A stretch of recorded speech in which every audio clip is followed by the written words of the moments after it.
पूर्णमिदं पूर्णात् पूर्णमुदच्यते पूर्णस्य पूर्णमादाय पूर्णमेवावशिष्यते। ओम शांति शांति शांति। नामापिते च मधुरं मधुरं स्वरूपं कर्मापिते च मधुरं मधुरा स्मृतिश्च।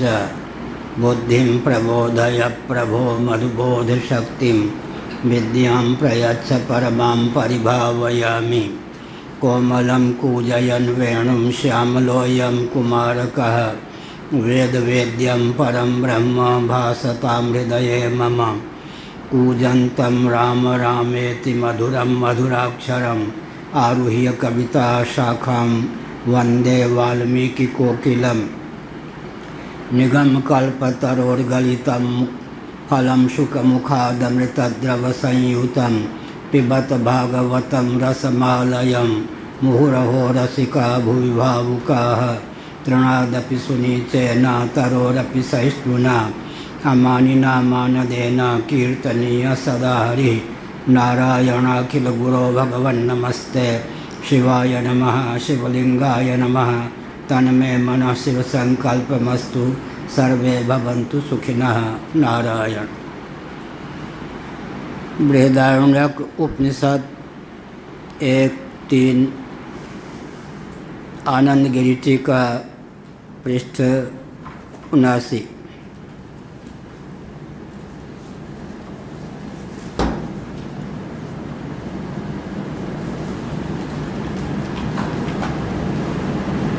नीचे से 5 पंक्ति ऊपर। कर्म मीमांसको ब्रह्म विद्वेषं प्रकटयन् प्रत्यवतिष्ठते ब्रह्मेति।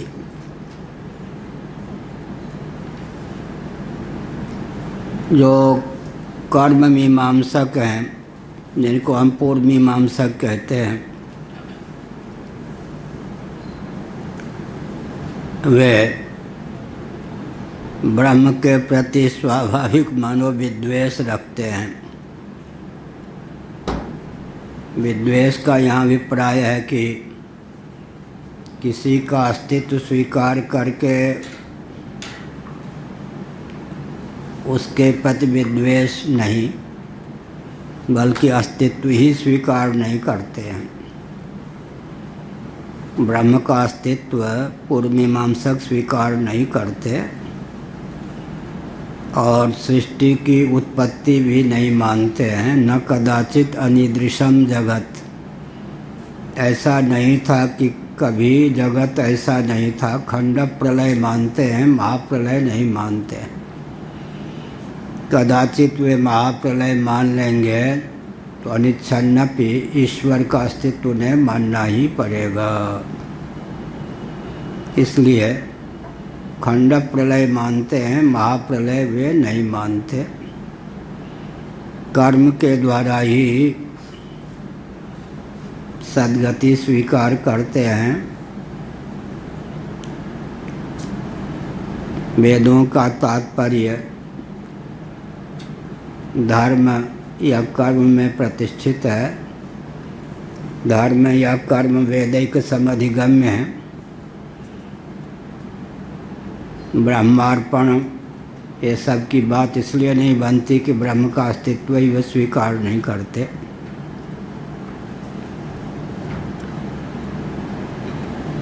सोलहवीं टिप्पणी प्रकटयन् इति।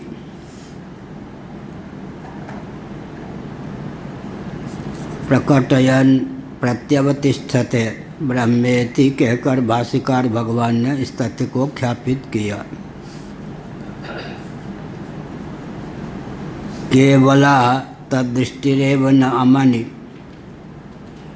नोद्यते नोदनावसात् च फलं सेत्स्यति ब्रह्म तो नास्ति मानाभावात् इत्यर्थः। अब प्रश्न उठता है कि नाम में ब्रह्म दृष्टि का जो उपदेश किया गया है, इसको लेकर वे क्या कह सकते हैं? पूर्व मीमांसकों की धारणा क्या हो सकती है ब्रह्म तो नास्ति माना भवत इत्यर्थ। उन्होंने यह कहा कि नाम में ब्रह्म बुद्धि करे तो ब्रह्म तत्व है ही नहीं। तो इसका अर्थ है कि उपासना परक जो श्रुति है वो भी उनके यहाँ एक प्रकार से निरर्थक ही सिद्ध है। निरर्थक क्यों सिद्ध है? जो आलंबन अधिकरण हमको सुलभ है उसमें किसी दुर्लभ या केवल शास्त्र सिद्ध वस्तु तत्व का आरोप हम करते हैं। दोनों का अस्तित्व होता है तब एक में दूसरे का आरोप बुद्धिपूर्वक होता है। लेकिन जिस ब्रह्म का आरोप होगा नाम में, अर्थात नाम की ब्रह्म बुद्धि से उपासना होगी, वे तो कर्म मीमांसकों के सिद्धांत में सिद्ध ही नहीं है। तो ऐसी स्थिति में फिर नाम में ब्रह्म बुद्धि करने पर फल क्या प्राप्त होगा? जैसे हम जिस देवता की धारणा करते हैं उस देवता के सारूप्य को प्राप्त हो जाते हैं। तो नाम में ब्रह्म की धारणा करने पर, धारणा परिपुष्ट हो जाने पर धारणा करने वाला ब्रह्म को प्राप्त होगा। ब्रह्म तो यहाँ कल्पित है। किसके समान कल्पित है? वंध्यापुत्र सश्रृंग आदि के समान, पूर्व मीमांसकों के मत में। तदृष्टि तो ठीक है लेकिन वो तत् है ही नहीं। जिसकी दृष्टि की गई है या जिसकी दृष्टि का विधान है वो तो है ही नहीं। जिसमें दृष्टि का विधान है वो है। नाम तो है, नाम का अस्तित्व कौन नहीं मानेगा, लेकिन ब्रह्म तो है ही नहीं। तो केवल दृष्टि बन सकती है, लेकिन जिसकी दृष्टि, किसकी दृष्टि? ब्रह्म की दृष्टि। किसमें दृष्टि? नाम में दृष्टि। नाम है, ब्रह्म नहीं। अथ यथा ब्रह्म तो नास्ति माना भावात इत्यर्थ। ब्रह्म के अस्तित्व में कोई प्रमाण ही नहीं। अब यजुर्वेद का जो 40वां अध्याय है, जिसको भगवान शंकराचार्य महाभाग ने उपनिषद कहा, ईशावास्यम आदि मंत्रों के माध्यम से जिसका बोध होता है, पूर्व मीमांसकों के दृष्टि में तो ईश्वर है ही नहीं। फिर ईशावास्यम इत्यादि मंत्रों की सार्थकता कैसे होगी? स्वाध्यायोध्येतव्यः, अपनी शाखा के वेद का अध्ययन करना चाहिए। सो रहे क्या? नहीं। स्वाध्यायोध्येतव्यः, अपनी शाखा के वेद का अध्ययन करना चाहिए। तो वेद यजुर्वेद लेंगे तो 40वां अध्याय भी तो वेद है। पाठ करने पर अपूर्व की प्राप्ति होगी, पुण्य की प्राप्ति होगी। इन मंत्रों का कोई अर्थ ब्रह्मपरक सिद्ध होगा ऐसा नहीं। पूर्व मीमांसकों का एक प्रभेद इस प्रकार की धारणा रखता है। दूसरा प्रभेद अर्थवाद को लेकर है। यहाँ एक झारखंड की महिला आती थी, कृष्णा, उसके बेटे का नाम था राजा। और बंगाल की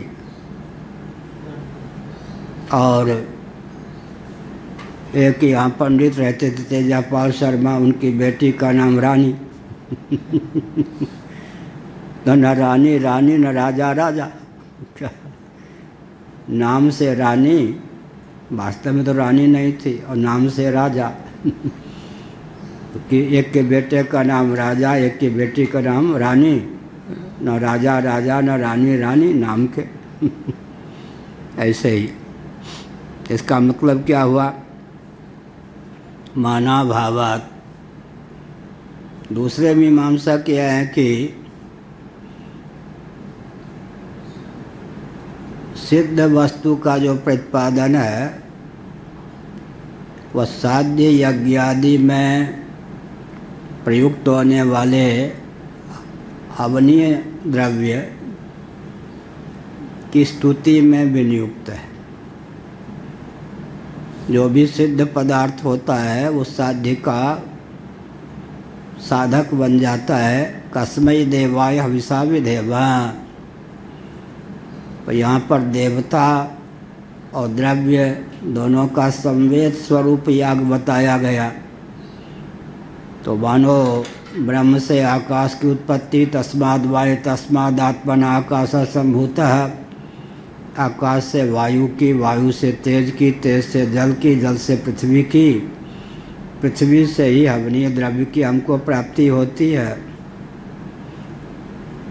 यज्ञ का नाम आप भी है, जल, क्योंकि उसमें द्रव्य प्रधान पदार्थों का निक्षेप होता है। सोमलता भी रस के रूप में प्रयुक्त है, घृत भी जल प्रधान यज्ञ होता है, इसलिए उसका नाम आप भी है।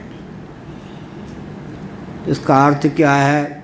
वास्तव में न ब्रह्म है, न आकाश की उत्पत्ति हुई है, न वायु की उत्पत्ति हुई है, न तेज की उत्पत्ति हुई है, न जल की उत्पत्ति हुई है, न पृथ्वी की उत्पत्ति हुई है। तो उत्पत्ति परक जो श्रुतियाँ हैं, एक प्रकार से अर्थवाद हैं, उन सब का लबोलवाब सारांश यज्ञ में प्रयुक्त होने योग्य जो हवन सामग्री है उसकी निष्पत्ति के को लेकर है। इसका मतलब यह है कि आत्मा को जहाँ उपनिषदों में अकर्ता भोक्ता इत्यादि माना गया, उसका अर्थ क्या है? राजा बेटा के समान कर्ता की स्तुति में प्रयुक्त वे वचन हैं। ऐसे देवता की स्तुति में ईश्वर परक वचन मान लेंगे। आकाश आदि की उत्पत्ति परक जो वचन हैं वे द्रव्य की स्तुति में प्रयुक्त और विनियुक्त हैं। लेकिन ईशावास्य में दग्वम सर्वम विधिवत अगर कोई इन मंत्रों का पाठ करता है अधिकृत व्यक्ति, तो अपूर्व के निष्पादक होते हैं। 100 एकड़ भूमि का कोई स्वामी है, जमींदार है, 1 एकड़ अगर 2 एकड़ अगर ऊसर भूमि भी है तो उसको लेकर भी स्वामित्व तो उसका है, लेकिन ऊसर भूमि में खेती नहीं हो सकती। लेकिन भूमि तो है ही। इसी प्रकार जो शिरोभाग होता है उपनिषद जिसको कहते हैं, वेद तो है, तो अपनी शाखा के वेद का अध्ययन करेंगे विधिवत, तो ब्राह्मणत्व क्षत्रियत्व वैश्यत्व की रक्षा होगी। तो द्विजत्व की रक्षा के लिए पाठ अब एक आवश्यक है, लेकिन उनका जो अर्थ होता है वो अर्थ यथावत मान्य नहीं है। या तो ऊसर के तुल्य माने अथवा विनियुक्त माने। कर्ता की स्तुति में, देवता की स्तुति में, द्रव्य की स्तुति में, इस प्रकार जड़ मीमांसकों की धारणा है। उनकी दृष्टि से माना भावात, ब्रह्म की सिद्धि में कोई मान नहीं। प्रत्यक्षादि तो प्रमाण की गति नहीं। जिन शास्त्र सम्मत वचनों के आधार पर आप उछल कूद करके ब्रह्म को सिद्ध करते हो, वास्तव में उनका तात्पर्य आप समझते ही नहीं। यह पूर्व पक्ष है या उत्तर पक्ष? हाँ नहीं तो फिर बनते ढारो हो जाएगा।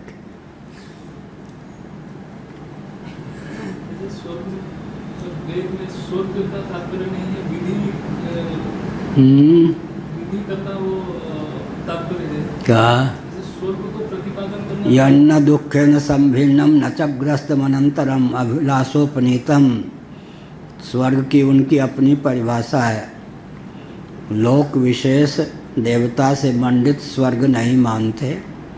यन्न दुखेन संभिन्नम न च ग्रस्तमनंतरम, अक्षय सुख जिसको हम कहते हैं उसका नाम वो स्वर्ग मानते हैं। दुख से मिला हुआ ना हो, भविष्य में भी दुख छू ले ऐसी आशंका मत करो। इस प्रकार का स्वर्ग माने हम वेदांती अपनी भाषा में कह सकते हैं अक्षय सुख का नाम सुखमक्षयमश्नुते, सुखमक्षयमश्नुते, सुखमक्षयमश्नुते। अक्षय सुख का नाम वो स्वर्ग मानते। लेकिन नास्ति कृतः कृतेन, मुंडक उपनिषद, नारद परिव्राजकोपनिषद आदि के अनुसार कृत का फल अकृत नहीं हो सकता। इसका मतलब कर्म का फल, कर्म तो अनुष्ठेय है ना, कृत का फल क्या होगा?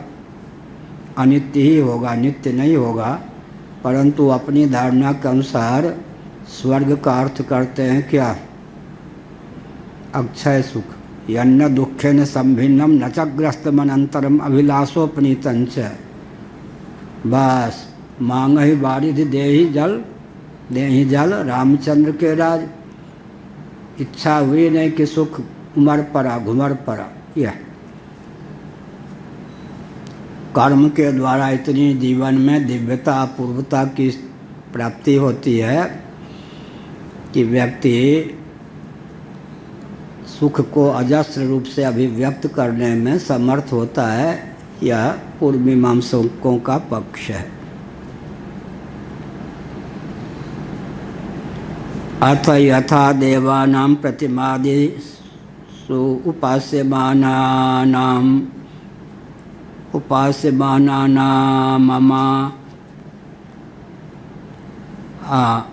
अनामादा उपास्य अत्वात् अन्यत् सत्वं भविष्यति इत्यशंकाः एतेन इति।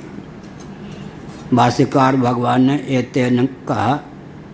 उनकी पंक्ति को उद्धृत करके भाव को व्यक्त करते आनंद गिरि जी।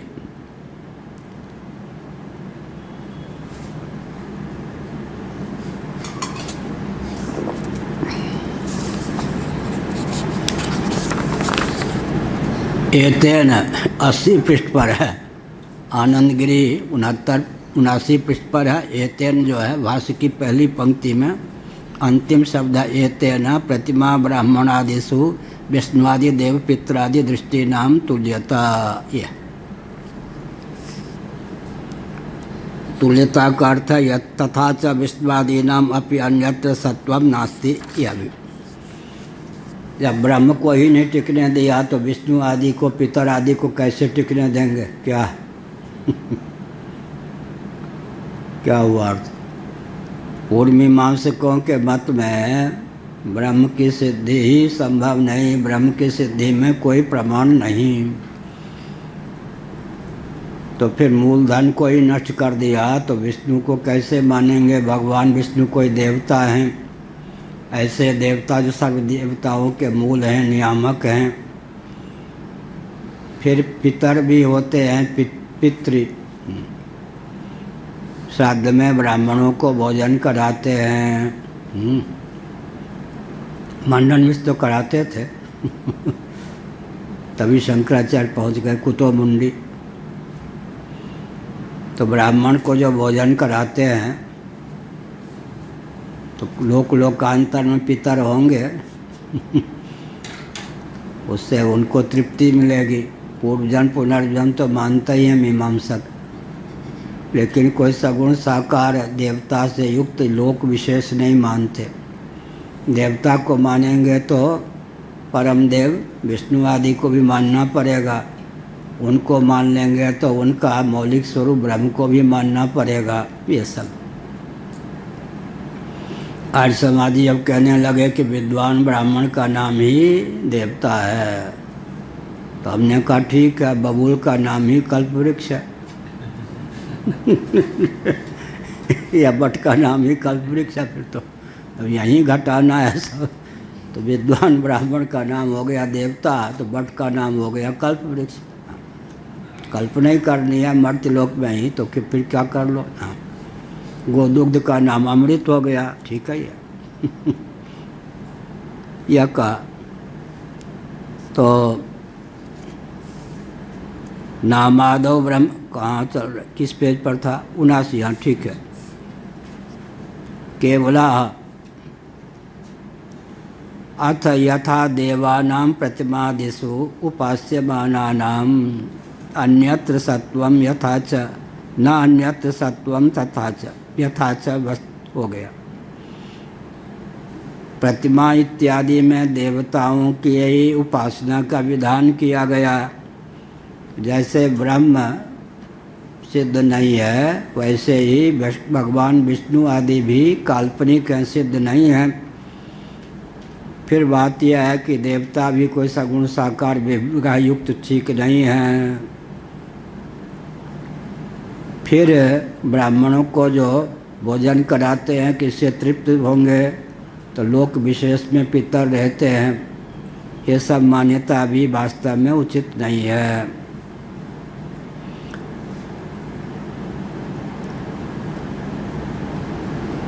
तो इसका अर्थ क्या है? तथा नामादौ उपास्यत्वाद अन्यत्र सत्वम भविष्यति इत्याशंका एते नहीं थी। यहाँ न सही कहीं ब्रह्म का अस्तित्व होगा। अगर ऐसा कहते हैं तो बात यह है कि यहाँ नहीं सही, कहीं भी ब्रह्म का अस्तित्व नहीं है।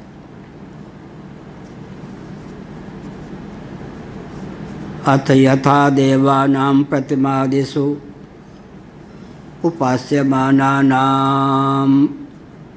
अन्यत्र सत्वं यथा च वस्त्वाद्यात्मनां पितॄणां ब्राह्मणादिदेहे तर्प्यमाणानां अन्यत्र सत्वं तथा ब्रह्मणोऽपि नामादौ उपास्यत्वात् अन्यत्र सत्वं भविष्यति। अब इस पंक्ति का एक अभिप्राय यह प्रकट होता है, नामादि में उपासना करते हैं, प्रतिमा आदि में उपासना करते हैं, उपास्य का अन्यत्र अस्तित्व मानकर करते हैं। इसी प्रकार से ब्राह्मण का आलम्बन लिया, उसमें ये ब्राह्मण जो हैं वो पितर हैं, इस प्रकार की भावना करते हैं। इसी प्रकार से नाम की ब्रह्म बुद्धि से, प्रतिमा की शालग्राम की विष्णु बुद्धि से उपासना करते हैं। यहाँ न सही कहीं न कहीं तो उनका अस्तित्व होगा ही, ऐसी कल्पना मत कीजिए। नामादो ब्रह्म दर्शने नैति यावत, नामादि में ब्रह्म दर्शन, ब्रह्म की उपासना की बात तो कही जाती है। नाम तो सिद्ध है लेकिन ब्रह्म वास्तव में है ही नहीं।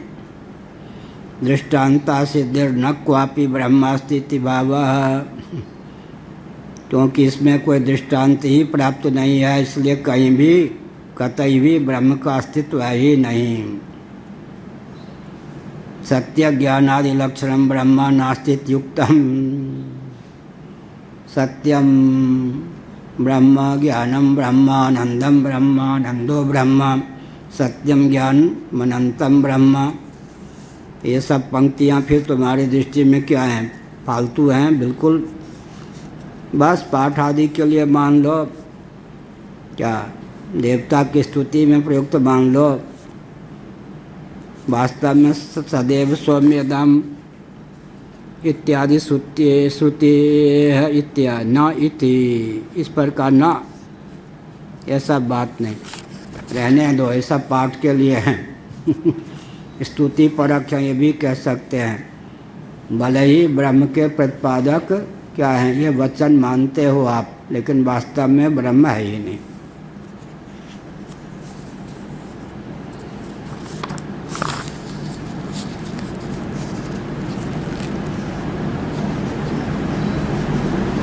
किंच ब्रह्म दृष्टि सत्यार्था शास्त्रीय दृष्टित्वात् यमेवार्गग्निः सामेति दृष्टिवत् इत्याह ऋगादि सु इति।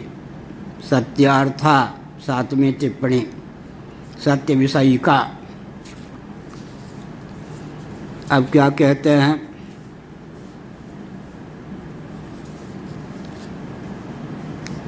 जो ब्रह्म दृष्टि है उत्तर पक्ष, वो सचमुच में ऐसा नहीं है कि बंध्या पुत्र की कहीं भावना कर ली जाए।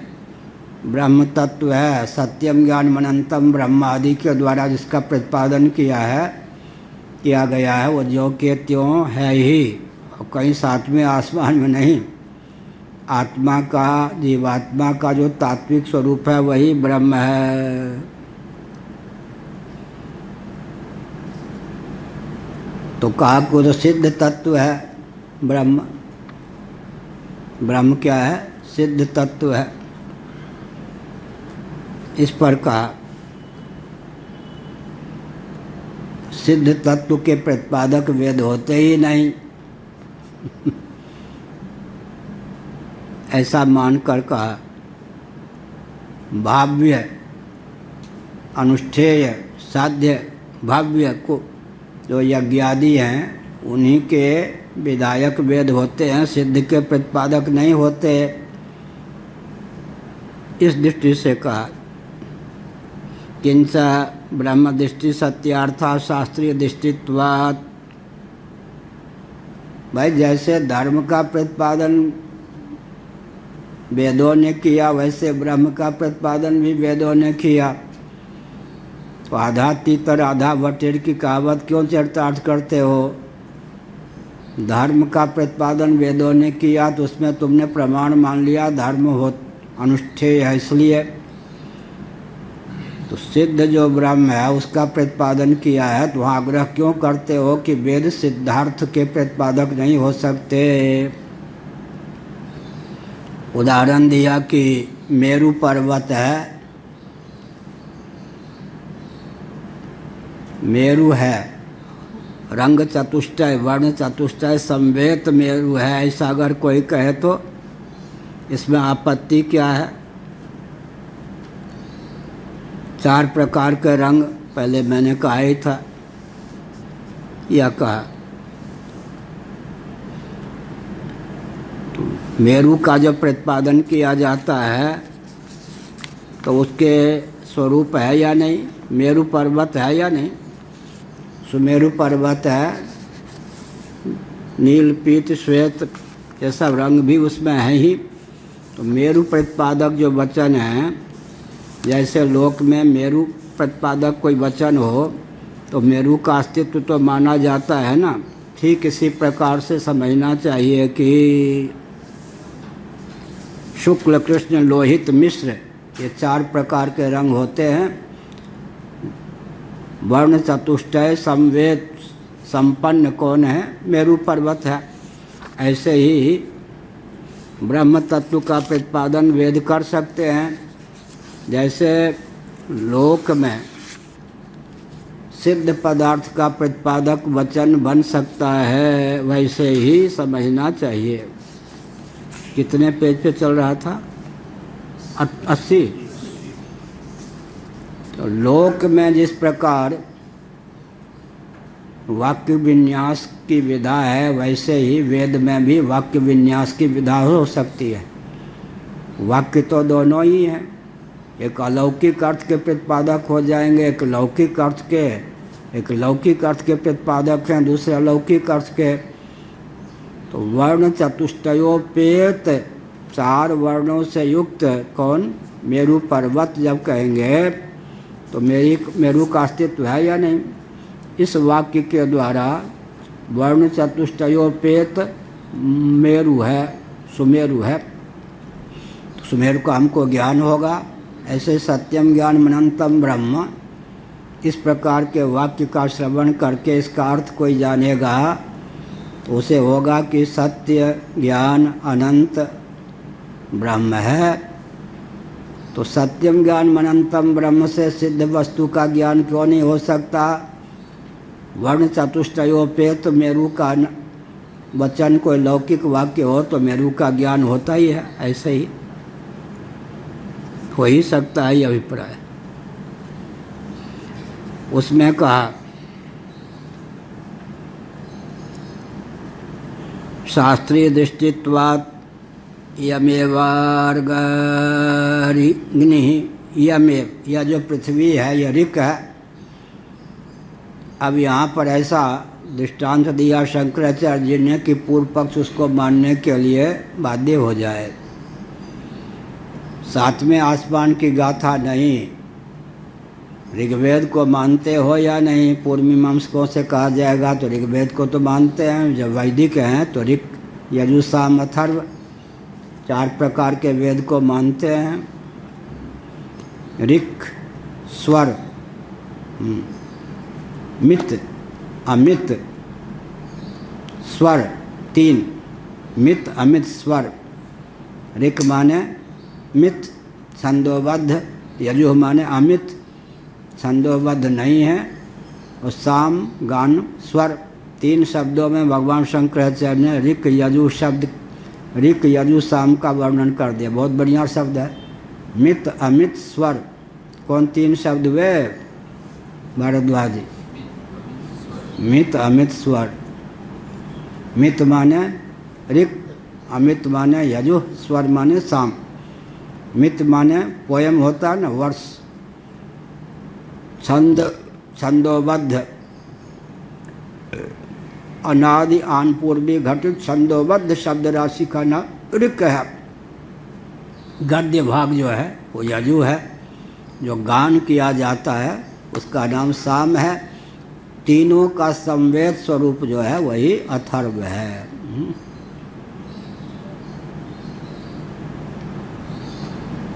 होता, अध्वर्यु, उद्गाता और ब्रह्मा। होता कौन होंगे? ऋग्वेदी। और अध्वर्यु यजुर्वेदी, उद्गाता सामवेदी और ब्रह्मा अथर्ववेदी।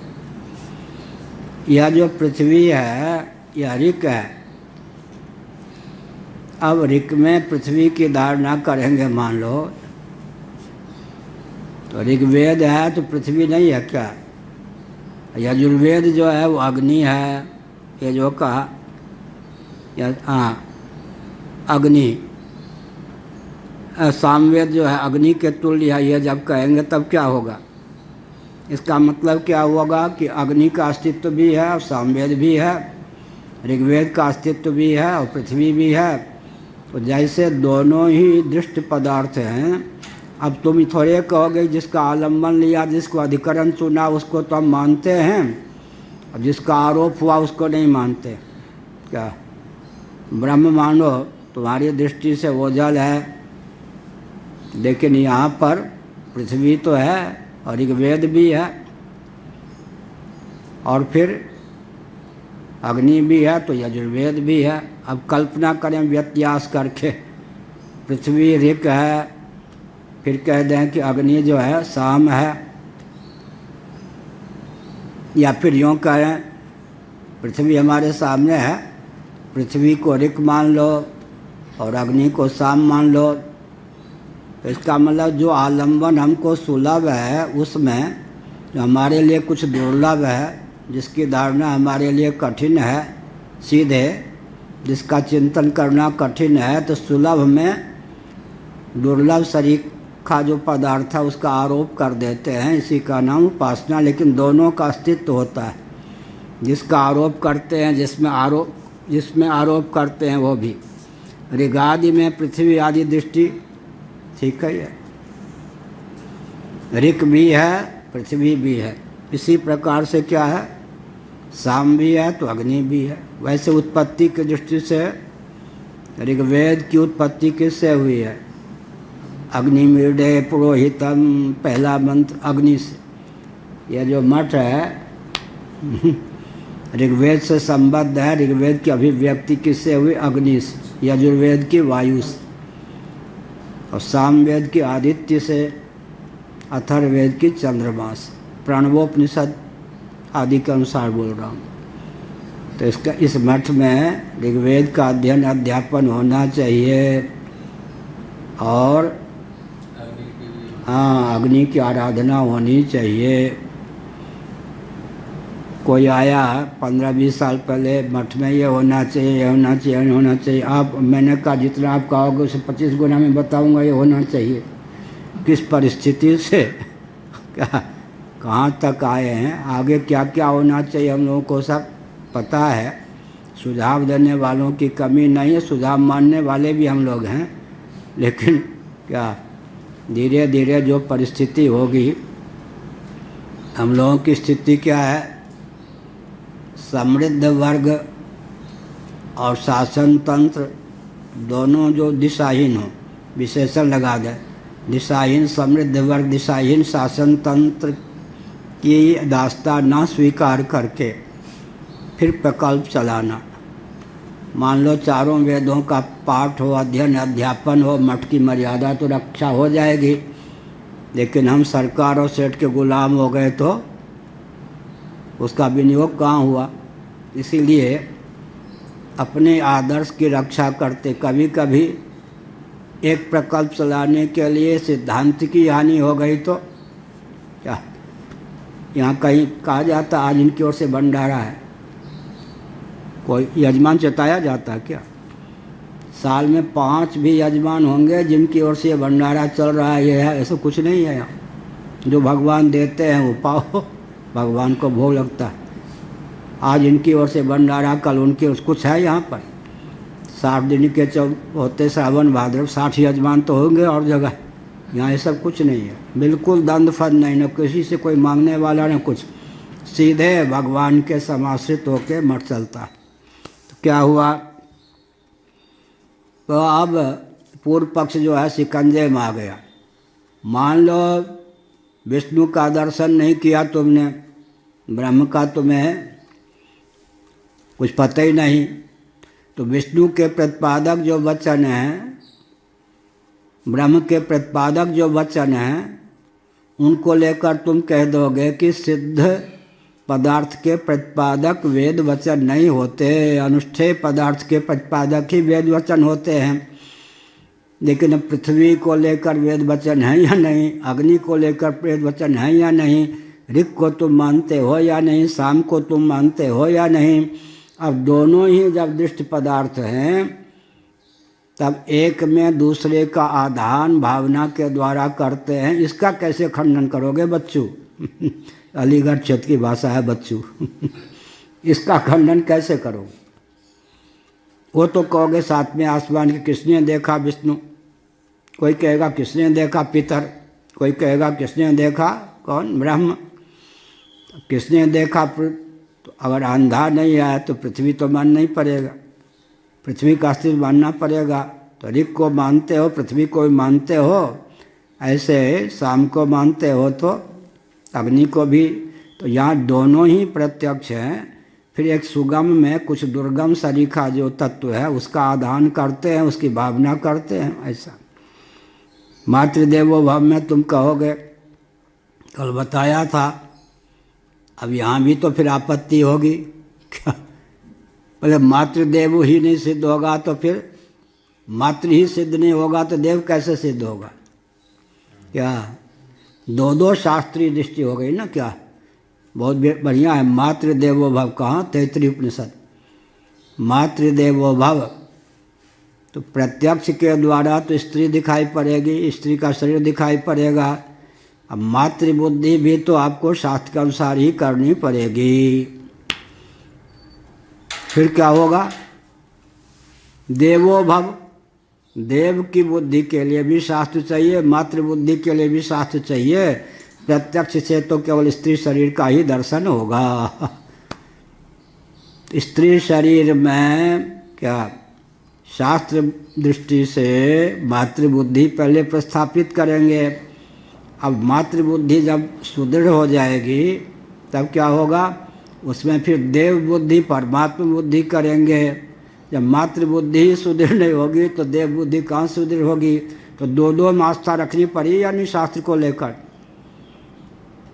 प्रत्यक्ष प्रमाण के द्वारा तो केवल स्त्री शरीर की सिद्धि हो गई, और शास्त्र को मान करके मातृबुद्धि करनी पड़ेगी।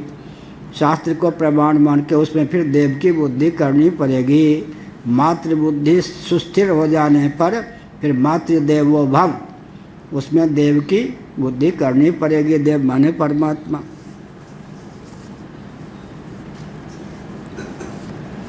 तदेव स्पष्टयति नौमी टिप्पणी ऋगादिषु पृथिव्यादि दृष्टि दर्शनम एवं। ऋगादि में पृथ्वी आदि की दृष्टि, यह जो दर्शन है उसी को स्पष्ट किए देते हैं विद्यमानेति कहकर। ये तीसरी पंक्ति भाष्य की, विद्यमान पृथिव्यादि वस्तु दृष्टि नाम एवं ऋगादि विषय प्रक्षेप दर्शनात्। ऐसी श्रुति भगवान शंकराचार्य ने सुन ली कि जिसको पूर्व मीमांसक नकार नहीं सकते। ऋक भी प्राप्त है, पृथ्वी भी प्राप्त है, साम भी प्राप्त है तो अग्नि भी प्राप्त है। ऐसी दृष्टि में पृथ्वी है ही नहीं, अग्नि है ही नहीं। अथवा हम अपनी ओर से कहते हैं मनुस्मृति आदि का आलम्बन लेकर, मान लो कोई ऐसा वचन हो, ऋक में अग्नि बुद्धि करो, यजु में वायु बुद्धि करो, साम में कौन सी आदित्य बुद्धि करो, अथर्व में चंद्रमा की बुद्धि करो। तब हम क्या कहेंगे फिर? अब यहाँ पर विचार करना चाहिए, ऋक में कौन सी बुद्धि की? अग्नि, तो अग्नि है या नहीं? ऋक भी है। यजु में वायु, वायु भी मान्य है तो यजु भी मान्य है। और साम में आदित्य, साम भी मान्य है तो आदित्य भी मान्य है। अथर्व मान्य है तो चंद्रमा भी मान्य है। इसको नकारेगा कैसे कोई? अब वो कह सकते हैं कि ये तो भूत हैं, देवता नहीं है। यही तो बात होगी। अरे भाई आप कह रहे हो तो यहाँ पर क्या है? अग्नि, हम अग्नि, तो फिर कर्मकांड का लोप हो जाएगा। कस्मै देवाय हविषा विधाम, कस्मै देवाय हविषा विधेम। इसका मतलब अग्निर्देवता, वायुर्देवता, ये सब। अब देवता का अर्थ फिर किस ढंग से करेंगे? देते हैं, उपकारक हैं इसलिए देवता। तब प्रश्न है, अग्नि तत्व बोला, आग बोली, वायु बोला, फिर पृथ्वी बोली, फिर क्या करेंगे? तो चेतन नियामक होता है। जैसे हमारे देहेंद्रीय प्राणांतःकरण के नियामक हम हैं, वैसे पृथ्वी में तादात्म्यापन्न जो चित धातु है उसको देवता कहेंगे। नहीं तो वेद के नाम पर नास्तिकता ही फैलेगी। इसका मतलब यह हुआ। अब फिर है, जब देवता का, चेतन देवता का अस्तित्व मान लेंगे तब उन देवों को, उन देव भाव को प्राप्त कौन हुआ? तत्त कर्म उपासना का आलम्बन लेने वाला जीव। तो जीव मौलिक रूप हुआ या नहीं? किनका? देवताओं का जीव मौलिक रूप हुआ। और एक विचित्र बात, हमारी वाक इंद्रिय के देवता कौन हो गए? अग्नि। सोमदत्त के वाक इंद्रिय के देवता अग्नि, तो देवदत्त के वाक की इंद्रिय के देवता भी। तो वाक इंद्रिय में भेद होने पर भी अग्नि में भेद है क्या? औपाधिक धरातल पर भेद है, वस्तुतः तो नहीं भेद है। इंद्रिय द्वार झरोखा नाना, जहाँ तहाँ सुर बैठे कर थाना। हमारे वाक इंद्रिय में वो अग्नि का एक अंश, अधिदैव का एक अंश विद्यमान है। लेकिन जब अधिदैव कहेंगे तो अग्नि कितने हो गए? एक अग्नि। समस्त वाक इंद्रिय के उद्भाषक एक अग्नि, ऐसे लेंगे ना। तो अगर आप देवता को चेतन नहीं मानोगे तो कौन सा अंश वेद का सार्थक रहेगा? तो मीमांसा के नाम पर नास्तिकता ही फैलाओगे या नहीं? लेकिन फिर क्या होगा? आखिर देव भाव को कौन प्राप्त होता है? बृहदारण्यक आदि के अनुसार तत्त कर्म उपासना का समुचित अनुष्ठान करने वाला, और जिस देवता के निमित्त जिस कर्म का विधान है, उपासना का विधान है, उस देवता के अतिरिक्त और किसी फल की इच्छा न रखने वाला व्यक्ति फिर उस देव भाव को प्राप्त होता है। यही हुआ ना। अंत में जीव को मानना पड़ेगा। अधिदैव की अभिव्यक्ति, अधिदैव के रूप में अभिव्यक्ति किसकी होती है? या जीव विशेष की? जीव की। जीव को मानोगे तो फिर अंत में क्या? अंत में किसको मानना पड़ेगा? कर्म उपासना के फलस्वरूप नहीं, स्वतः जो सर्वज्ञ सर्वशक्तिमान है उस ईश्वर को मानना पड़ेगा। क्योंकि कर्म उपासना के फलस्वरूप अगर ज्ञान इत्यादि की प्राप्ति होगी ना तो सीमित होगी या नहीं? तो सर्वज्ञ सर्वशक्तिमान कौन होगा? निसर्ग सिद्ध सर्वज्ञता, निसर्ग सिद्ध उसमें सर्वज्ञता सर्वशक्तिमत्ता हो। इसका अर्थ क्या हो गया? इसका अर्थ हुआ कर्मोपासना का आलम्बन लिए बिना अनादि सिद्ध जो कोई तत्व है उसी का नाम परमात्मा मानना पड़ेगा। तो अध्यात्म अधिभूत का आलम्बन लेकर अध्यात्म तक, अध्यात्म का आलम्बन लेकर अधिदैव तक, अधिदैव का आलम्बन लेकर जीव तक, जीव का आलम्बन लेकर ईश्वर तक, ईश्वर का आलम्बन लेकर ब्रह्म तक पहुँचेंगे। क्या हुआ भृगु देवता? इससे पहले क्या कहा? क्रिया का आलम्बन लेकर करण तक। क्या रूपोपलब्धि क्रिया है तो उसके मूल में कोई नहीं कोई कारण होना चाहिए। क्रिया का आलम्बन लेकर कर्म कहाँ तक? करण तक। करण का आलम्बन लेकर अधिदैव तक, अधिदैव का आलम्बन लेकर जीव तक, जीव का आलम्बन लेकर ईश्वर तक, ईश्वर का आलम्बन लेकर ब्रह्म तक, निरुपाधिक ब्रह्म तक, यहाँ तक पहुँचना है। क्रिया में करण, अब हम अपनी ओर से उपासना का विधान करते हैं। क्रिया में करण बुद्धि, क्रिया की करण बुद्धि से उपासना, ठीक। क्रिया प्रत्यक्ष है या करण प्रत्यक्ष है? अब ये लेखन क्रिया है, लेखनी, यहाँ दोनों प्रत्यक्ष है। लेकिन जब वाक्य इत्यादि इंद्रिय को लेकर कहेंगे तो बोलना प्रत्यक्ष प्रमाण से सिद्ध है, लेकिन वाक्य इंद्रिय एक प्रकार अतीन्द्रिय है या नहीं? अतीन्द्रिय है। तो क्रिया का आलम्बन लेकर क्रिया में किसकी उपासना करें? मान लो करण की, करण में किसकी उपासना करें? उसके अधिदैव की। अधिदैव में किसकी उपासना करें? जीव की। जीव में किसकी उपासना करें? ईश्वर की। ईश्वर में किसकी उपासना करें? ब्रह्म की। तो निरुपाधिक ब्रह्म तक पहुंच गए। क्रिया का आलम्बन लेकर करण तक, करण का आलम्बन लेकर यह सिद्ध है। करण का प्रयोक्ता कौन होगा?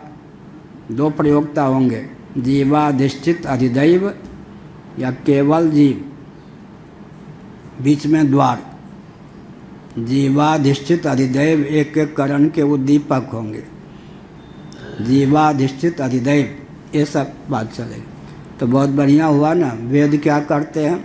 शनै शनै ऊपर में आलम्बन ले लेकर हम ऊपर पहुंच सकते हैं। यह हुआ। जीवाधिष्ठित अधिदैव जो है प्रयोक्ता माने जाएंगे या अनुग्राहक माने जाएंगे? अधिदैव अनुग्राहक होते हैं तो अनुग्राहक ही प्रयोक्ता बन जाते। लिखा है ना, पहले पाठ आ चुका है, अग्निर्वाग भूत्वा। क्या प्रयोक्ता से भी ऊंची बात लिखी है। अग्निर्वाग भूत्वा पहले आया था ना, श्रुति आई थी, पाठ भी चला। अग्नि जो है वाक हो गए, अधिदैव ही अध्यात्म हो गया। फिर क्या है? अध्यात्म का वो प्रकाशक उद्दीपक भी हो गया और नियामक भी हो गया। तो जीवाधिष्ठित जो अधिदैव है वह अनुग्राहक भी होता है, और अनुग्राहक का मतलब है कि उद्दीपक भी होता है, प्रयोक्ता भी हो जाता है। तो अधिदैव में जो कर्तृत्व है वो जीवाधिष्ठित अधिदैव अनुग्राहक होता है, यह अभिप्राय हो। प्रयोक्ता और इंद्रिय में अलग अलग हो जाएगा। जीव तो एक ही है लेकिन फिर भी देव के भेष। क्या? इसलिए भागवत के तीसरे स्कंध में कर्तृत्व किसमें है? अधिदैव में। जीवाधिष्ठित अधिदैव में कर्तृत्व होने पर मुख्य कर्तृत्व किसमें चला गया? इसका मतलब कर्ता के मूल में कर्ता। लोहा जब जलाता है तो मुख्य दग्धा कौन हुआ? दग्धुर दग्धा। प्रत्यक्ष में तो लोहा हो, गरम लोहा को छू लिया जल गए। प्रत्यक्ष में दाहक कौन हुआ? अयोगोलक, उद्दीप्त, अग्नितप्त, अयोगोलक। तो अयोगोलक में जब हम दाहकता का प्रयोग करेंगे तो अग्नि तत्व में दग्धुर दग्धा, जलाने वाले को जलाने वाला, उद्दीप्त करने वाले को उद्दीप्त करने वाला यह। लेकिन जीव जहाँ अपने स्वरूप में है वहाँ अधिदैव से ऊपर है। और हमने अपने को जीव भी समझा, मनुष्य समझ लिया, पशु समझ लिया, तो फिर तो हो गए, शरीर हो गए। इसलिए जीव जो अपने स्थान पर है वो अधिदैव से ऊंचा है। क्यों? 84 लाख योनियों में कौन जाता? जीव ना। तो जीव जो है 84 लाख योनियों में फिर देव योनि भी मान लीजिए। तो जीव जो है देवताओं का भी मौलिक स्वरूप है या नहीं? बृहदारण्यक में ही आया या नहीं? आज जो ब्रह्मा जी के पद पर हैं, कभी मनुष्य थे या नहीं? अश्वमेध कालम्बन लिया या नहीं? तो इसका मतलब क्या? कोई जीव ही तो अधिदैव बनता है। ईश्वर और देवता मंत्र, जीव तत्व से देव तत्व अवर हो गए। अब वो फिर बहुत से प्रश्न आएंगे। मन बुद्धि चित्त अहंकार करण हो गए इनके देवता। मन के देवता चंद्रमा, बुद्धि के देवता ब्रह्मा, चित्त के देवता क्षेत्रज्ञ वासुदेव, अहम के देवता रुद्र। तो करण भेद से देवता में भेद हो गया, लेकिन जीव में तो भेद नहीं हुआ।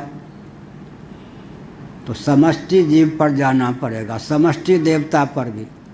सबके मन के अनुग्राहक हो गए ना, एक एक मन के तो नहीं ही नहीं, सब मन के अनुग्राहक, सब बुद्धि के अनुग्राहक, सब चित्त के अनुग्राहक। तो भी अधिदैव के भेद से जीव में भेद नहीं होगा। तो जीव का उत्कर्ष समष्टि दृष्टि से भी बना रहेगा। और जो ईश्वर होंगे वो कारणोपाधिक होने के कारण एक होंगे। जीव अनेक उपाधि भेद, अधिदैव भी अनेक उपाधि भेद, लेकिन ईश्वर की उपाधि भी एक है तो ईश्वर भी एक। जीव अनेक एक श्रीकंता। जीव अनेक क्यों है? अंतःकरण अविद्यावृत्ति के भेद से जीव में भेद है, लेकिन माया एक है। तो जिसकी उपाधि एक, उपहित भी एक, जिसकी उपाधि अनेक, उपहित भी अनेक। ये सब है।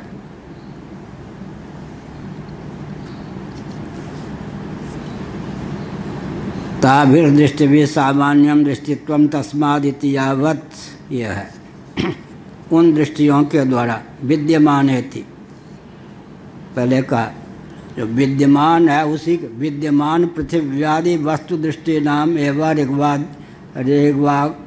ऋगादि विषय प्रक्षेप दर्शनात्, प्रक्षेप आधान किया गया। मतलब अब दोनों में किसी के अस्तित्व को नकार नहीं सकते।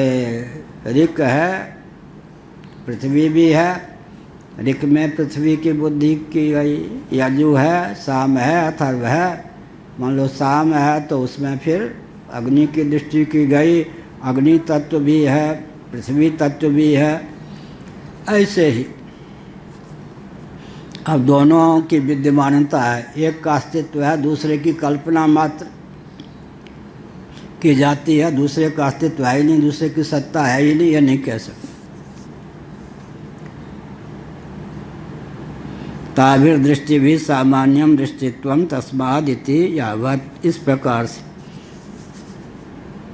इसका मतलब दोनों का अस्तित्व मानना पड़ेगा। अब कोई ऐसी उपासना होती है कि एक तो हमारे सम्मुख है, दूसरा हमारे सम्मुख नहीं है। जैसे क्या हुए, विष्णु भगवान की बुद्धि करेंगे शालग्राम में, प्रतिमा में, तो शालग्राम हमारे सम्मुख है, प्रतिमा हमारे सम्मुख है। वहाँ पर फिर शास्त्रार्थ हो सकता है विष्णु है या नहीं। लेकिन क्या कहते हैं, वानगी के रूप में जब ऋक भी है और पृथ्वी भी है, साम भी है और अग्नि भी है, तो मान के चलो कि शालग्राम जिस प्रकार है उसी प्रकार विष्णु भी हैं। जिस प्रकार नर्मदेश्वर हैं उसी प्रकार शिव जी भी हैं। जिस प्रकार विष्णु की प्रतिमा है उसी प्रकार विष्णु भी हैं। इस प्रकार से जो उपास्य अलग हुए उपास्य की दृष्टि जिसमें की गई अधिकरण वो अलग है, लेकिन जो उपास्य हमारी दृष्टि का भी विषय नहीं है उनका अस्तित्व भी इन दृष्टांतों के बल पर मानना चाहिए। सत्य सहिष्णुता की अभिव्यक्ति के लिए शंकराचार्य ने ऐसा दृष्टांत प्रस्तुत किया कि पूर्व पक्ष नकार न सके।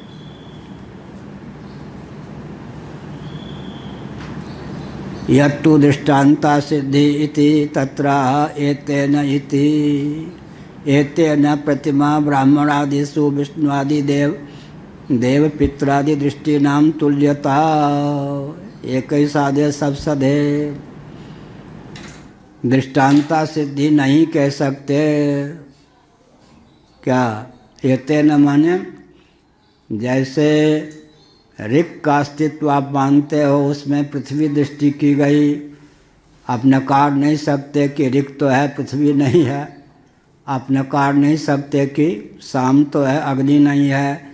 ऐसे अब आप नकार नहीं सकते कि शालग्राम तो है विष्णु नहीं है, प्रतिमा तो है विष्णु नहीं है, ब्राह्मण तो है पितर नहीं है। ये नकार नहीं सकते। ये है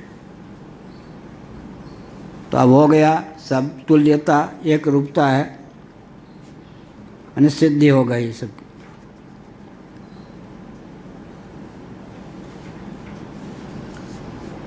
तो ब्रह्म दृष्टि जो की गई वो भी है, ब्रह्म भी है, विष्णु भी हैं।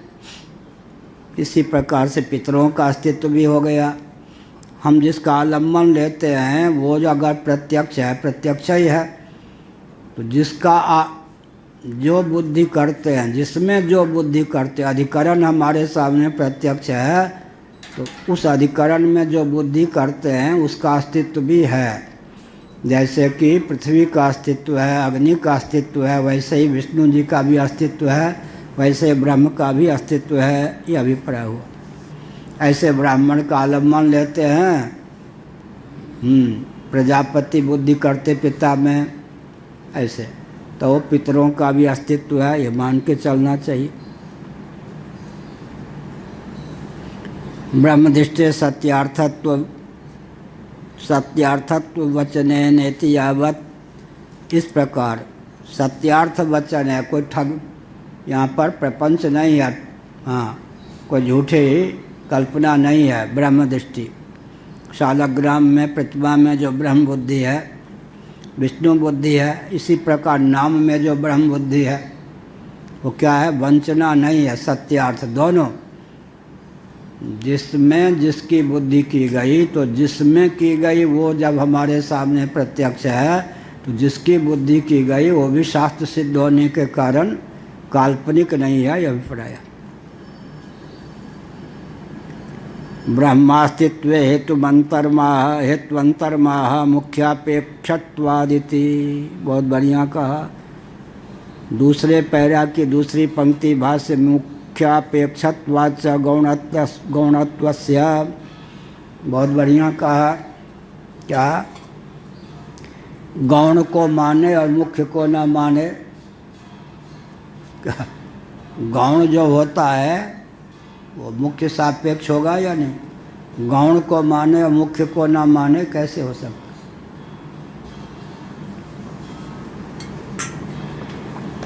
गौण कौन हुआ?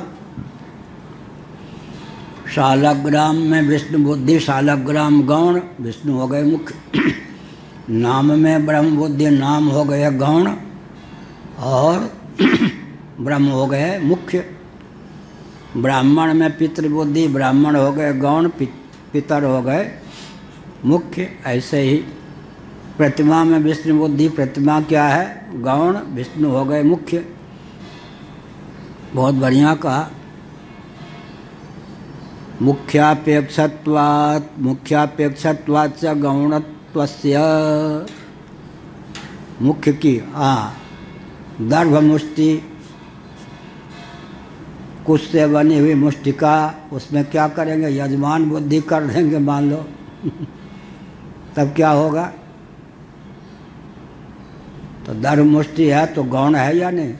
उसमें यजमान बुद्धि कर लिए तो वो मुख्य हो गए। अच्छा, पत्नी में लक्ष्मी बुद्धि, पत्नी हो गई गौण, लक्ष्मी हो गई मुख्य।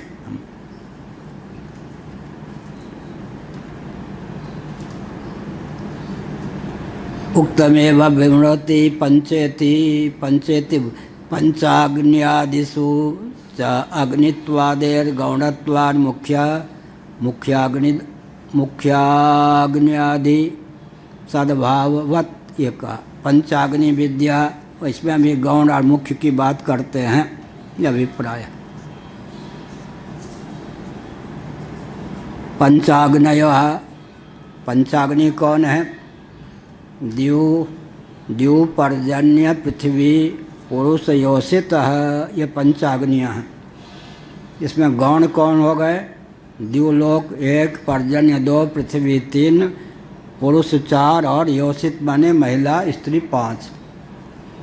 पंचाग्नि विद्या का वर्णन छांदोग्य श्रुति नारायण छांदोग्य श्रुति और बृहदारण्यक में है।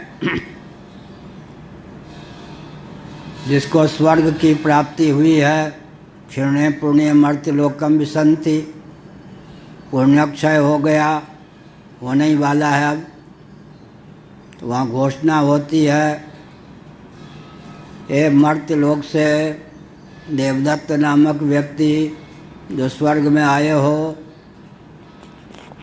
जिस पुण्य के फलस्वरूप आपको स्वर्ग मिला, पुण्य राशि समाप्त होने की स्थिति में है। अब आप कमर कस लीजिए, आपको मर्त्यलोक में अमुक शरीर की प्राप्ति होनी है कर्मांतर के फलस्वरूप। जैसे आप घोषणा करते हैं हवाई जहाज में, नागपुर अब आने ही वाला है, नागपुर के जो भी यात्री हों अब क्या करें, कमर कस लें, अब यान आपका नीचे उतरने वाला है। तो फिर क्या हो गया जी, अब 5 अग्नियों द्यूलोक में है, भूर्भुवस्व द्यूलोक में है। देवलोक में सीधे सुकर मुकर कैसे हो जाएंगे यहाँ आके? छांदोग्य उपनिषद में बहुत शास्त्रार्थ इसमें है और यहाँ पाठ चलाते। इस बार में बहुत प्रसन्नता है कि आप प्रश्न तो करने लगे हो 28 साल बाद, तो इसका पाठ में गति होने लगी, अच्छी बात। एक पक्ष होता है पुण्य शेष के बल पर, क्या उसका खंडन किया शंकराचार्य जी ने 10 पृष्ठों में शास्त्रार्थ था लगभग छांदोग्य में। पुण्य शेष के बल पर एक थे विवेकानंद जी, वो नहीं नैमिष वाले, क्या करते थे मालूम है? माघ मेले आदि में जो शिविर लगाते थे, एक छोलदारी के उन दिनों 300 रुपया वसूलते। उसके बाद उनको संतोष नहीं होता था, प्रशिक्षण ही उन लोगों का ऐसे था। देखो तीर्थराज में झूठ मत बोलना, घर पहुंचने के लिए जितना मार्ग है रास्ते में खाने पीने के लिए चाहिए, उसके अलावा जितने रुपया हो दे जाना। बढ़िया उदाहरण हो गया नहीं? तो एक पासी हाँ धरवा लेते थे लोग, हंस के समझते थे, इस ढंग से आते भी थे वो लोग जान गए थे।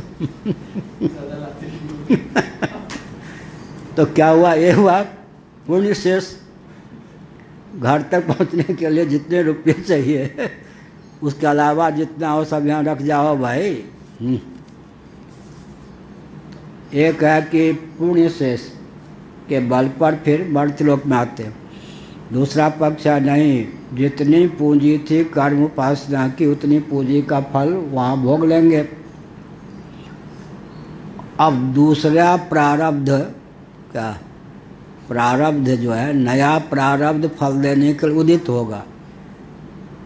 अब उदित होगा तो मनुष्य का शरीर मिले, सुअर का, कुत्ते का मिले, कह नहीं सकते। अब कहीं कहीं ये कहते हैं ना, ये भी नीति वचन है, अमुक अमुक व्यक्ति स्वर्ग से आया है, इसकी पहचान क्या है, अमुक अमुक व्यक्ति नरक से आया है, मनुष्य शरीर में, इसकी पहचान क्या है, लोग कहते हैं। कभी कभी ऐसा भी होता है कि स्वर्ग का देने वाला पुण्य तो क्षीण हो गया, अगला जो कर्म अंतर्यामी के प्रेरणा से फल देने के लिए उन्मुख हुआ, वो भी इतना पवित्र था कि मर्त्यलोक में ब्राह्मण शरीर मिल जाए। ऐसे नहीं तो ये भी हो सकता है कि देवता थे और फिर दाता मंगता बन जाता है। देवता थे और कुत्ते का शरीर देने वाला प्रारब्ध उदित हो गया तो देवता के बाद में कुत्ता भी बनना पड़ेगा। ये है, कोई ज़रूरी नहीं है कि मनुष्य शरीर ही प्राप्त हो। तो हमने क्या कहा, पंचाग्नि विद्या, पंचाग्नयो द्यू पर्जन्य पृथ्वी पुरुष योषितः। ये देवदत्त संभाल लो अपने आप को। उतना इतने बेसुध हो जाते हैं वहाँ के नाच गान तमाशा आदि में कि 5000 वर्ष बीत गए, उनको लगता 5 दिन भी नहीं बीते। अरे अभी तो आया ही था। हाँ, फिर एक विचित्र बात, यहाँ भी हम लोगों का शरीर पृथ्वी प्रधान है या पार्थिव है, न्याय वैशेषिक के अनुसार, वेदांत और सांख्य के अनुसार पृथ्वी प्रधान है। यहाँ भी कोई शोकप्रद संवाद मिल जाए तो पसीने से तर हो जाते हैं नहीं। वहाँ तो सोमात्मक अत्यंत नाजुक झिल्लीदार शरीर होता है। कहाँ? देवलोक में। वहाँ अशुभ सूचना है या नहीं? अब पुण्य क्षीण हो गया, नया प्रारब्ध अब जुड़ने वाला है, मर्त्यलोक में जाने वाले हैं, तत्काल पर्जन्य हो जाता है जीव। पर्जन्य हो जाता है, पर्जन्य भावापन्न हो जाता है।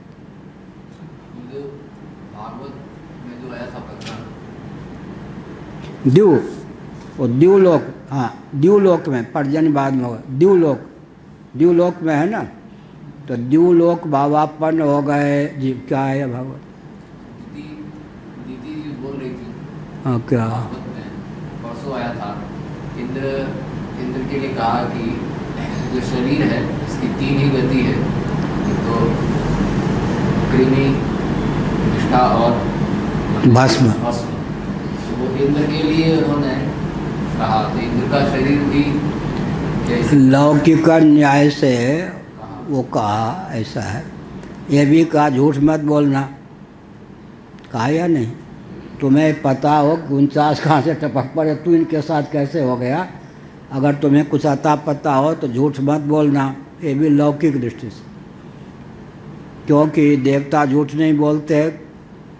देवकी का उपाख्यान इतिहास है, नहीं कंस को विश्वास था, आकाशवाणी हुई तो देवता झूठ नहीं बोलते। 8 में से, अब नारद जी ने पोल पट्टी भरने वाला, 8 में से खतरा है तो इसको क्यों मारो। देवता झूठ नहीं बोलते, तो वहाँ लौकिक दृष्टि से है बस। लेकिन वो कृमि नहीं, भस्म नहीं, और क्या है, बिट नहीं, तो पतन तो होगा ही इंद्र पद से भी, और कृमि भी बन सकते हैं। क्या? भस्म नहीं भी होंगे, कृमि तो बन सकते हैं। क्या? और क्या है?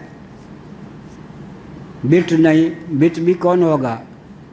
प्राणी के बाद होगा ना, जो प्राणी खा लेंगे, मछली इत्यादि सबको खा लेंगे, उसके बाद उनके सप्त धातु के बाद जब बहुत स्थूल अंश होगा वो तो अंत में आकर भोज्य बन गया किसी के। मूल तो बात वही है ना। अर्थात देवदत्त ने चावल पाया तो चावल क्या हो गया, देवदत्त ही हो गया या नहीं? तो इसका मतलब कृमि का मतलब ये हुआ कि कृमि दो और वो जो बिट है दोनों तो हो गए ना व्यक्ति विशेष के लिए ही। बिट तो अंतिम परिणाम है, वैराग्य के लिए है।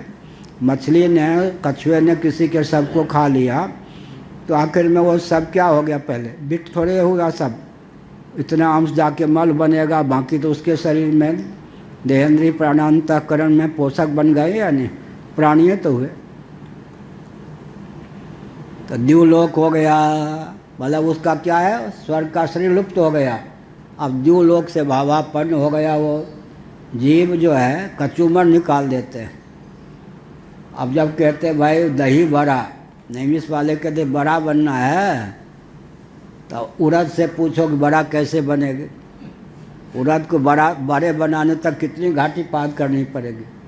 उड़द भी जीव है या नहीं? जीव तादात्म्यपन्न हो जाता है, कूटा जाता है, पीसा जाता है। हाँ, सरसों बन गया जीव। अब वो क्या है, अमुक में मसाला देने के लिए, हम यहाँ पर तो उसकी क्या दशा होती होगी बेचारा, जीव ही तो है। उससे तादात्म्यपन जीव, दिवलोक से तादात्म्यपन जीव। तो यहाँ पर जो दिवलोक है वो गौण अग्नि है या मुख्य? गौण।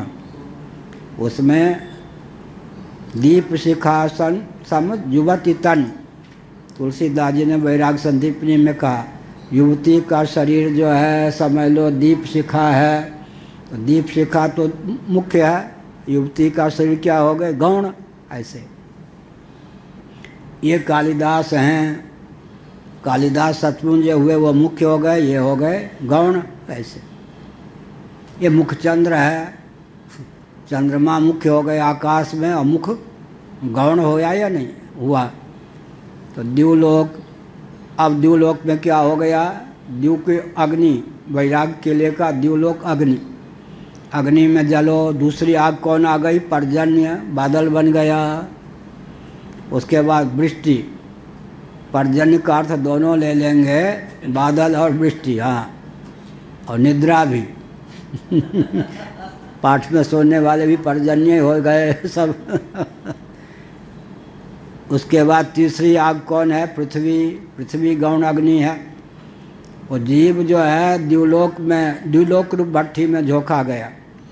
उसके बाद क्या है? बादल और वर्षा रूप। उसके बाद वो वर्षा कहाँ हुई? पृथ्वी में जाके गिरी। पृथ्वी रूप आग में जीव झोंका गया। दैव योग से, एक दिन हमने बताया था विस्तार पूर्वक, दैव योग से किसी सदगृहस्थ, वो भी सियारनी नहीं मनुष्य सदगृहस्थ और संतान उत्पन्न करने में समर्थ, उस व्यक्ति के पेट में वो पृथ्वी से प्राप्त अन्न पहुंच गया, पृथ्वी का पर्यवसान अन्न में हो गया नहीं, तब जाकर लाला लाली बनेगा, या आजकल की भाषा में किन्नरे बन जाएगा, नपुंसक बनेगा, क्या है ये सब जीव होगा। पृथ्वी रूप अग्नि के बाद में कहाँ? दही बड़ा ये सब से बन करके फिर पुरुष में, जिसको पिता बनाना है, उसमें आया। अब पुरुष भी, जो पिता भी कौन हो गए? पुरुष। पशु में भी पिता हो सकते हैं और इधर मनुष्य में भी हो सकते हैं।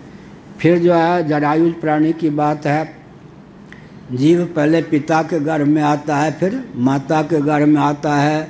योषित माने भविष्यत गति से जो माँ है। ये पंच गौण अग्नियाँ हो गई। मुख्य अग्नि एक है या पांच? अग्नि के अभिमंत्रित वेद 5 हो जाते, 4 हो जाते, हमने बताया था, दक्षिणाग्नि, आहवनी, ये सब। लेकिन मुख्य अग्नि तो आग है। तो द्यु भी गौण अग्नि है, पर्जन्य भी गौण अग्नि है, पृथ्वी भी गौण अग्नि है, पुरुष भी गौण अग्नि है, और योषित महिला भी गौण अग्नि है। ये 5 अग्नियों में झुकने के बाद ये मनुष्य शरीर मिला है। कितनी अग्नि में झुक के आए हैं? स्वर्ग से आए हैं तो, और नरक का वर्णन होगा तो कितनी अग्नि? नरक स्वयं अग्नि है। जब तक रहेंगे नरक में जलते रहेंगे, क्या गौण अग्नि है, लेकिन नरक में तो वो एक छठी आग है क्या? यहाँ तो द्युलोक, स्वर्ग से जो च्युत होगा उसके लिए प्रथम अग्नि कौन है? गौण द्युलोक। और नरक में जो रहेगा, पाप का क्षय बढ़िया है या पुण्य का क्षय? वैदिक बताएं। पुण्य का क्षय बढ़िया है या पाप का क्षय? पाप का क्षय, ठीक है। कहाँ होता है? नरक में। स्वर्ग बढ़िया है, नरक? स्वर्ग में क्या होता है भाई? पुण्य का क्षय होगा या पाप का? और नरक में ये कह रहे न बढ़िया, पाप का क्षय बढ़िया ठीक। क्षीणे पुण्य का ना, तो स्वर्ग में कौन से हाँ आज समझ में आया इनको, बड़े को। स्वर्ग में कौन सा होगा क्षय? किसका दाह होगा? पुण्य का। नरक में हाँ, लेकिन पुण्य पाप का संस्कार ज्ञानाग्नि से ही। वहाँ जाके पुण्य क्षय कर आए, यहाँ आके पाप क्षय कर आए। नरक भी उपकारक है या नहीं? क्या क्यों उपकारक है? वहाँ पर ईंधन के स्थान पर कौन है? हमारा पाप। यहाँ पर ईंधन के स्थान पर कौन है? हमारा पुण्य स्वर्ग की घाटी पार कर दी, नरक की घाटी पार कर दी, लेकिन पाप पुण्य के संस्कार तो बने रह गए।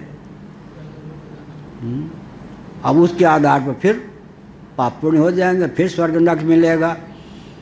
तो ऐसा उपाय करना चाहिए कि पाप पुण्य के संस्कार ही नष्ट हो जाएं।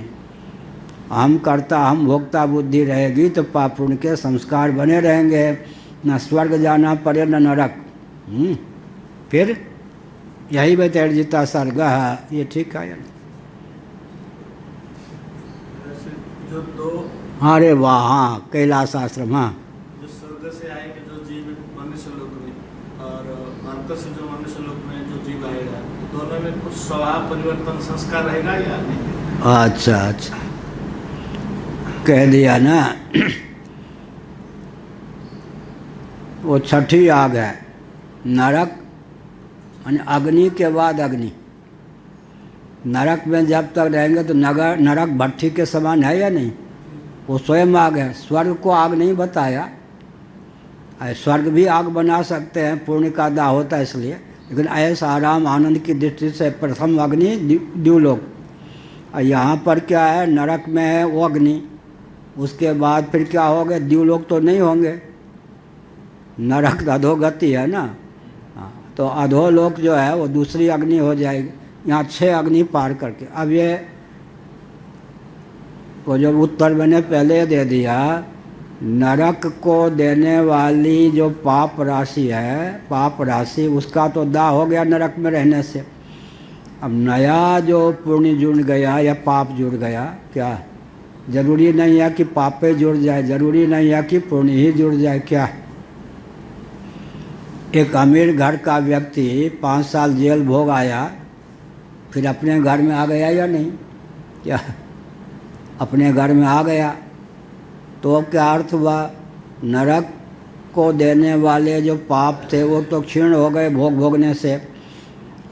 अब जो पुण्य या पाप का उदय हुआ है, मान लो पाप और पुण्य का मिश्र, उससे मनुष्य शरीर प्राप्त होगा। तो वो जो लोग कहते हैं नरक से आया हुआ है व्यक्ति, माने इसका तामस स्वभाव है। वास्तव में तो जिन जिन शुभ अशुभ कर्मों के मिश्र होने पर मनुष्य शरीर की प्राप्ति होती है, ऊर्ध्वम गच्छन्ति सत्वस्था मध्य तिष्ठन्ति राजसाः जघन्य गुण वृत्तिस्थाधो गच्छन्ति तामसाः। जिन जिन कर्मों के फलस्वरूप नया कर्म मनुष्य शरीर प्राप्त हुआ, क्या उसमें अगर तमोगुण की प्रगल्भता है तो कल्पना कर लो, मान लो नारकी से नरक से आया हुआ, जरूरी नहीं है कि नरक से ही आया हुआ। रजोगुण की प्रगल्भता है, सत्वगुण की प्रगल्भता है, ऐसा पाप शेष के बल पर फिर कहीं लगाना पड़ेगा। पाप शेष के बल पर मनुष्य बने, तो शंकराचार्य ने उसका खंडन किया, न पाप शेष न पुण्य शेष। नवीन पाप या पुण्य का उदय होने पर फिर आगे के योनि किस शरीर में जाएगा इसका निर्धारण होता है। आदिपदम वाग्धेन्वादि ग्रहणार्थम। आदिपद का अर्थ क्यों किया, तो पंचाग्नि तो हो ही गए। वाक में अग्नि बुद्धि, तो वाक यहाँ पर क्या है, गौण अग्नि। अग्नि है कौन, धेनु आदि, धेनु में अग्नि बुद्धि, तो धेनु क्या है, गौण अग्नि। ऐसे ही क्या धेनु में किसी और की बुद्धि करेंगे। जिस जो अधिकरण होता है, जिसमें आरोप होता है, जिसका आरोप होता है वो मुख्य, जिसमें आरोप होता है वो गौण, ये अभिप्राय है। मौसी को कोई माँ माने तो गौण माँ कौन हुई, मौसी, हाँ ऐसे। मुख्य माँ अपने माँ। ननु वेदांत वेद्यम ब्रह्मेच्यते न च तेभ्यस्तद्धिः सिद्ध्यति तेषां विधि वैधुर्येण अप्रामाण्यात् तत्कुतो ब्रह्म सिद्धिरत आह क्रियार्थैश्चेति क्रियार्थैश्चा विशेषाद। कहाँ पर है, अंतिम पंक्ति भाष्य की 80 पेज। विद्यार्थान क्रियार्थैश्चा विशेषाद् विद्यार्थानां यथा च दर्श पौर्णमासादि क्रियैवं फला विशिष्टेति कर्तव्ये तयैकैवं क्रम प्रयुक्तांगा चेत्येतद् अलौकिकं वस्तु प्रत्यक्षाद्य विषयं तथा भूतं च वेदवाक्यैरेव ज्ञाप्यते। पानी पिया तब बुद्धि चल मन युवा चलेगी।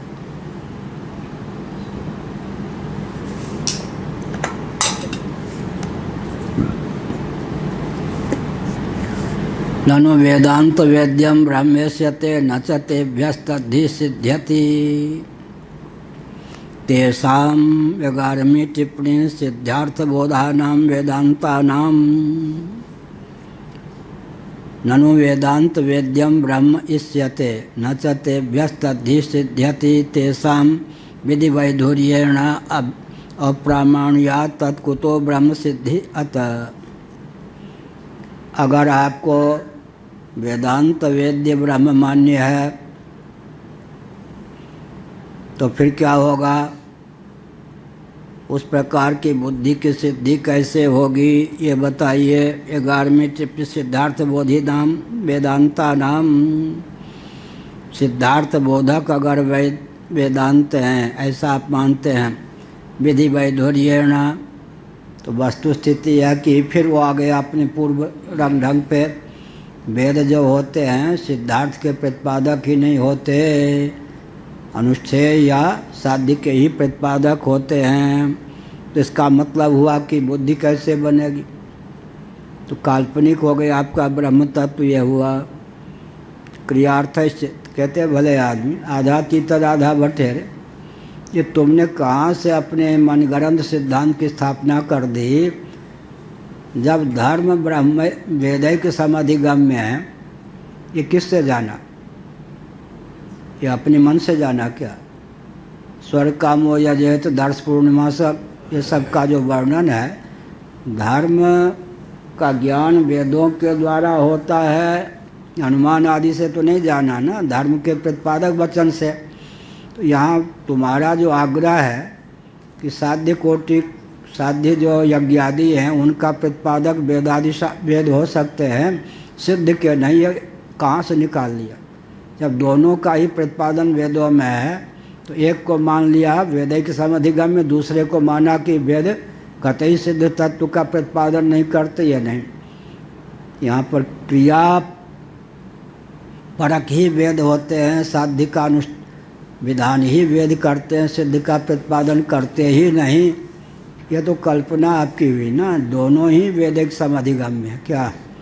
जैसे यज्ञादि यज्ञ दान तप इत्यादि का ज्ञान आपको वेदों के द्वारा हुआ विधि वचन से, वैसे ही सिद्ध प्रतिपादक जो वचन है ईशावास्यम सत्यम ज्ञानम अनंतम ब्रह्म, ये भी तो वेद हैं, इनके द्वारा सिद्ध का भी ज्ञान होता है। इसमें हट करना कि जैसे कोई हट करे, ब्रह्म ज्ञान ब्रह्म का प्रतिपादन तो वेद करते हैं, धर्म का प्रतिपादन नहीं करते, लो वो भी गलत है। और धर्म का प्रतिपादन करते हैं, ब्रह्म का प्रतिपादन नहीं करते, ये भी गलत है। दोनों में तो वेद ही प्रमाण है। विमतम वेदांत वाक्यम विमतम पक्ष स्वार्थे प्रमाणम अज्ञात ज्ञापकत्वात् सम्मतवत्, ये कहा। 6ठी टिप्पणी कर्मकांडवत। अब इसमें दे दिया अनुमान, पक्ष भी हो, स्वाद्य भी हो, हेतु भी हो, दृष्टांत भी हो। विमतम स्वार्थे प्रमाणम, विमत जो है माने वेदांत वाक्य अपने अर्थ में प्रमाण है। क्यों अर्थ में प्रमाण है? अज्ञात ज्ञापक होने के कारण। अज्ञात ज्ञापक प्रत्यक्षादितर प्रमाणों के द्वारा जिसका ज्ञान धर्म या ब्रह्म का ज्ञान, धर्म और ब्रह्म का ज्ञान नहीं हो सकता, उसका ज्ञापक होने के कारण। बड़ी विचित्र बात है। नास्तिक क्या कहते हैं? ज्ञात का ज्ञापक है ही नहीं वेद। तो ज्ञात का ज्ञापक हो गया तो उसका स्वतंत्र अस्तित्व हुआ, अनुवादक हो गया ना। अज्ञात का ज्ञापक वेद होता है, तभी तो उसकी महिमा है, तभी तो उसका प्रामाण्य है। लेकिन हम अपेक्षा करते हैं कि वेद भी ज्ञात के ही ज्ञापक हों। तो ज्ञात के ज्ञापक हो गए तो उनकी अपूर्वता तो समाप्त हो गई, फिर वेद का वेदत्व क्या रहा। इसीलिए एक नास्तिकता पलती है। क्यों नास्तिकता पलती है? अज्ञात का ज्ञापक वेद है और हम प्रत्यक्ष के अतिरिक्त किसी को प्रमाण मानने या प्रत्यक्ष के अनुकूल अनुमान, वो कहा गया ना, ज्ञान और कर्म का तो आलम्बन हर व्यक्ति को लेना पड़ेगा। लेकिन जो भौतिकवादी होते हैं प्रत्यक्ष और तदनुकूल अनुमान सिद्ध ज्ञान और कर्म के पक्षधर होते हैं। शास्त्र सम्मत ज्ञान और कर्म का पक्षधर हो जाए तो तर ही जाए व्यक्ति। क्या शास्त्र सम्मत ज्ञान और कर्म का पक्षधर हो जाए तो तर ही जाए। इसीलिए कहा वेद अपूर्व के प्रतिपादक हैं, धर्म और ब्रह्म अपूर्व हैं, प्रमाणांतर से अनधिगत अबाधित अर्थ के प्रतिपादक वेद होते हैं और अपूर्व को मानने वाले भौतिकवादी होते नहीं।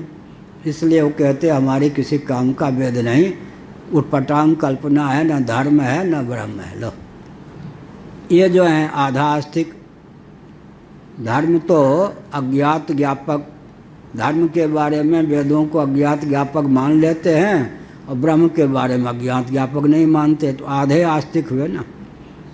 वेदों वैदिक होने के नाम पर आधे आस्तिक हो गए।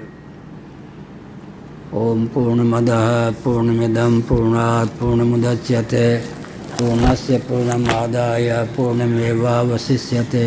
ओम शांति शांति शांति। आज एकादशी।